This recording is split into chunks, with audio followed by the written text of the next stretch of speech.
Hey everybody, Robert with RC Archery, and you're watching Tuesday's Tip of the Week, number 107. If you're watching this when it comes out live, or maybe the next day, Merry Christmas. This will be coming out on Christmas Eve, so hopefully you've scheduled some time in for some archery within the next couple days, and hopefully you're not too busy to enjoy yourself just a little bit with that.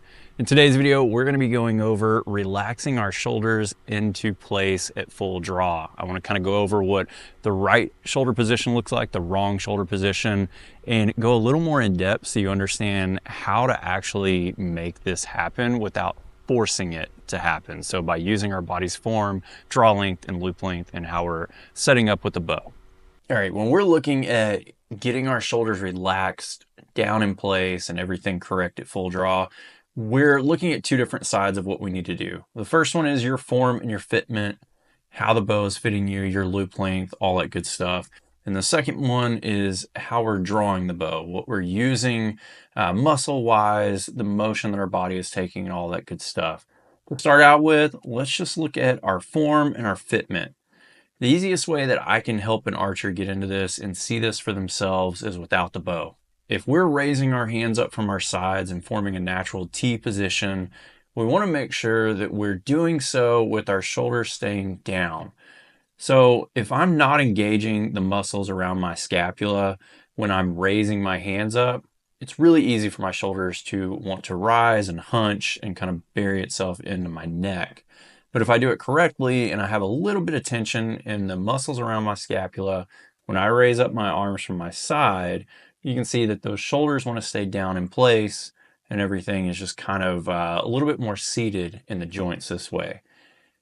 Taking this and transferring it over to the bow, we want to look at ourselves in a natural position that we would be in first without the bow and kind of get an idea of what it needs to look like with the bow.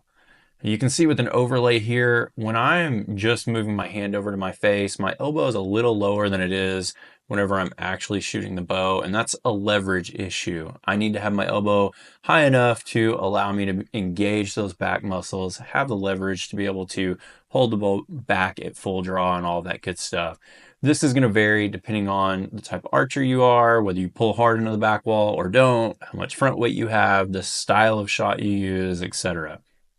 But you can get a general idea if you're really hunching up on the bow shoulder when you add the bow in. Could be adjustments to the weight of the bow itself, the draw weight of the bow, or just an overall fitment issue. If your draw length is too short, or if your loop length is too short, those shoulders will have to rise up to be able to shorten the distance in between the center of our body and our extremity portion, whether you look at that with the elbow on the release hand side or the hand on the bow side. All right, the second side of this is our drawing motion. So the way that we are creating some tension between our hands, lifting the bow up, getting our bow hand to the correct height, our release hand to the correct height on our release arm's elbow, making sure it's not too high, low, all that good stuff. And that naturally helps us kind of get into this position, relaxing our shoulders. One thing that I want to point out here is you may have heard in the past where somebody's explained this and they said you need to reach the target. You need to reach out towards the target with your bow arm. If you do this and you take it as a very literal meaning of reaching, you will dislocate the shoulder joint and it will be really hard for you to be steady at full draw. The way that I like to explain this and the way that I think it makes a little bit more sense to keep your shoulders seated is we're actually swinging the bow hand up from our side, just like what we did at the beginning of the video without the bow when we were just getting into our natural T position. It's the exact same motion. On the bow hand side and the release hand, what we're wanting to do here is create a little bit of tension in between the two hands. So pushing out a little bit with your bow hand, like 1 to 2 pounds of pressure pushing out, gives you a little bit of string tension, gives you a little bit of tension against your release hand. It also helps release the shoulder, so it'll keep you from having it bunched up and the shoulder being pulled in towards the neck. Doing this is what you may hear the reaching towards a target meaning, but this is just a couple pounds of pressure and then swinging the bow hand up from there. We want to make sure that the bow hand is a little bit higher than the shoulder. Then when we draw the bow back, it helps to actually compress the joints into the wrist, the elbow, and the shoulder, seats everything in place and actually helps you be a little steadier. The release hand also needs to be up above the shoulders as well, but we don't want our elbow to be really high. We don't want to point that elbow up towards the sky. When we do that, we're kind of turning our thumb down. We're putting some unnecessary tension on our elbow joint. And if you're feeling some tension, some pressure, or some pain on the outside of that elbow joint, you're probably doing this. So give you an idea of that, give you a heads up. You can keep your hand pretty level or just a little pinky up from level, kind of that natural angle that you'll anchor at. That is plenty fine. Drawing the bow back from here, we want to feel like we're using the muscles around the scapula and our armpit along with our shoulder and our arm. But we want to be able to do that to load the back ahead of time. When we get to full draw, if we have loaded these muscles in our back the way that we've swung the bow arm up with that little bit of tension and the way that we're drawing it back, then we can naturally just relax the top of our shoulders a little and let them sink down, stay themselves in place, and get yourself to full draw.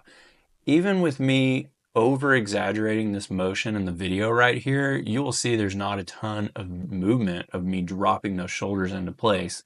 And that's because there's really, if you do this correctly and you have the right fitment and the right links on everything, you're really not having to really shrug the shoulders to draw the bow or really drop them into place when you get to anchor.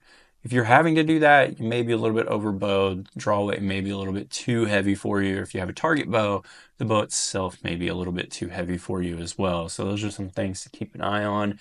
When we are softening the neck and the tops of our shoulders, we are essentially transferring that load of those muscles more so into the back. That's what helps us hold with the bigger muscle group. It allows us to be able to build lactic acid a little slower and help us hold a little steadier on target from one shot to the next. Thank y'all for watching this video. Hopefully this gives you some insight into how to relax in your shoulders without forcing them.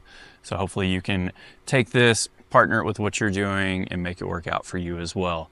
If you have watched the video to this point, I actually wanted to do something fun with this one and see if we can use some inspiration from another YouTube channel that I like to watch called How Ridiculous. They actually have something called the 44 Club, and it started out by just them throwing out a random number at the end of one of their videos for anybody still watching at the end to comment below at 44. So what I would like to do is, if you are still watching this video, comment down below archery vision. Because if you don't know and you haven't seen me talk about it on the channel, archery vision was the idea for all of us to be able to come together in this kind of club or whatever you want to call it here on this channel and just all come together to help each other and form a little community and kind of have some fun with it. So comment that down below. Really curious to see how many of you are still watching now. And again, guys, thank you for watching this video. I appreciate your support. I'll see you soon.